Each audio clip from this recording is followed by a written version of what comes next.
Les frères, on va classer les meilleurs neufs de la génération 2000. Et on commence avec Harry Kane, les gars.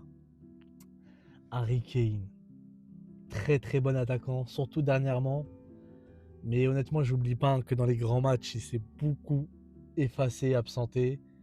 Bon, honnêtement, je vais le mettre huitième, les gars. Très très bon attaquant, mais il y a meilleur que lui.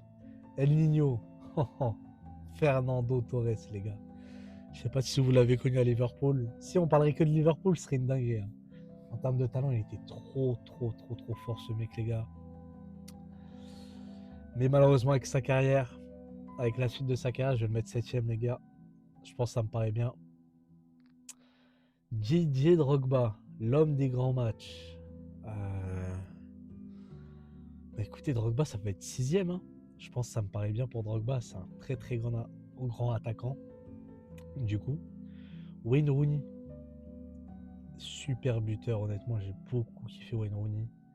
Après, Wayne Rooney, malheureusement, je pense que je vais le mettre neuvième à contre-coeur. Mais je pense qu'il y a des meilleurs attaquants qui vont arriver. Donc, neuvième à contre-coeur. Zlatan. Déjà, pour moi, il y a une trop grosse surcote sur ce joueur. J'aime beaucoup Zlatan, hein, son style de jeu, tout ça. Mais ouais, le décès avec Paris ou que ce soit dans d'autres clubs, il n'a pas été trop important, malgré son nombre important de buts. Mais dans les grands matchs, il s'est beaucoup effacé Zlatan. Donc je vais le mettre cinquième, hein, mais pour moi, c'est pas plus haut Zlatan. Cristiano Ronaldo. Là, on parle d'un autre homme. Là, on parle d'un vrai joueur des grands matchs. Cristiano, je vais le mettre deuxième. Pour moi, il y a un seul joueur qui est vraiment meilleur que lui. Bah, R9, voilà. Super, le meilleur neuf de tous les temps. David Villa. Alors les frères, beaucoup de pensent peut-être que je vais le mettre dixième, mais les gars, David Villa, c'est le joueur, le neuf le plus sous-coté de l'histoire, je pense.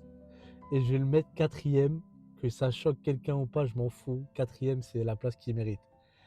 Lewandowski, bah troisième, hein, honnêtement, Lewandowski, c'est quelqu'un, les gars.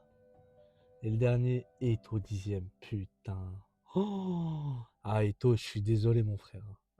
Eto, franchement, je t'aurais mis devant David Villa quand même. Je t'aurais mis quatrième.